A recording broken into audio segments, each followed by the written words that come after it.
Welcome to the AncestralFindings.com podcast, episode number 3.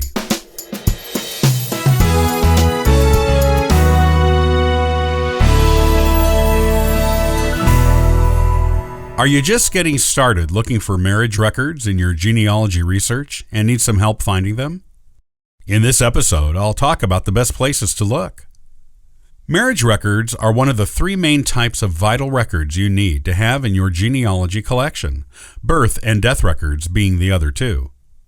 These records tell you the pertinent details of the 3 most genealogically pertinent events in any given ancestor's life. Depending on the type of record and the state or town you get it from, these records can tell you not only when and where an event took place, but names of other relatives, such as parents, the age of your ancestor, the name of their spouse, whether they were married more than once, and so much more. Discovering marriage records can help fill in the blanks in an ancestor's life. Maybe you didn't know the name of their spouse. Perhaps they got married somewhere unexpected and romantic, like Las Vegas or Niagara Falls, which tells a more complete story of their personality and relationship with their spouse. The marriage record could even let you know if your ancestors were expecting a child before they got married. Just count the number of months from the date of their marriage to the birth of their child. It's not always a simple process to get marriage records either. While many of them can be obtained by writing to the Department of Vital Records for the state where the marriage took place, others are too old to be included there. To find these records, you'll have to get creative. Here are some of the basics for finding marriage records, wherever they may be. You never know what other relatives may have that may be of genealogical interest to you. If you've tried and struck out with the Vital Records Department in the state where the marriage took place, if you know the state, ask around your family. Someone may have that record among their own family history papers and be willing to share it with you via a scan or photocopy.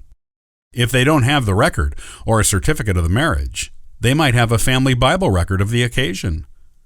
Don't discount relatives you've never met either. With the internet helping us make more family connections than ever, your chances of meeting a distant cousin online with just the record you need are vastly increased. In fact, this was how I got a marriage record I believed didn't exist anymore. When I was applying to join a lineage society, I needed to document every generation back to my qualifying ancestor with birth, marriage, and death records. One particular marriage record was too old to exist at the state level, and the county courthouse where it might have been located had burned down long ago. I had to use the 1900 census that stated my ancestors had been married for 30 years as a substitute, which the society accepted.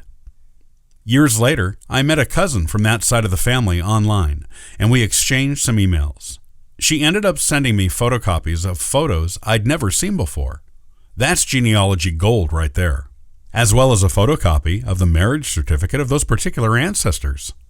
It wasn't the official state record, but the fancy frame-worthy certificate given to them by the church after they married. It was from 1870 and had obviously been torn and taped together a few times, but there it was. Reach out to distant relatives. You never know who has what, especially after the different branches of families go their own ways over the generations. State vital record offices usually only have the most recent birth, death, and marriage records. Some states go back 100 years or so with the records they keep, while others don't go back nearly that far.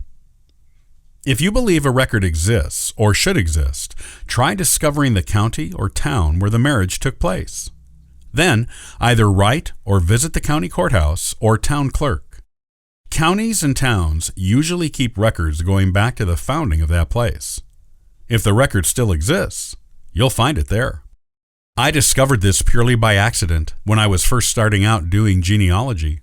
I wrote to the Burke County, Georgia County Courthouse, asking if they had any records on my 5th great-grandparents, who I knew had lived there early in their marriage. I wasn't even sure what I was looking for back then. I just wanted any information and asked in my letter how much they would charge for copies. To my surprise and delight, I soon got a letter back from the courthouse with a photocopy of their marriage record from 1813 in it. And they didn't even charge me. That record was too old to be held at the state level, it could only have been found at the county level. Thank goodness that the courthouse had never burned and taken its records with it. That happens sometimes, and then you have to get even more creative to find the records you need. If you're having trouble finding the official marriage record for a commemorative marriage certificate, looking through old newspapers can help fill in the blanks. Marriages were big local news back in the old days, and details were commonly published in old newspapers. If you can't find the newspaper you need online, try writing to its offices or visiting it in person, if it still exists. If the newspaper doesn't exist anymore, the local historical society may have old copies on microfilm. Search through the records of the paper around the date of your ancestor's marriage, if you know it. You may get not only the confirmation of the marriage, but details of the wedding as well. Finding marriage records can be an adventure. You never know where you'll discover them, or who or what has them, or what details you'll find in them. They are one more important way to fill in those important blanks on your family tree and add details to the lives of your ancestors.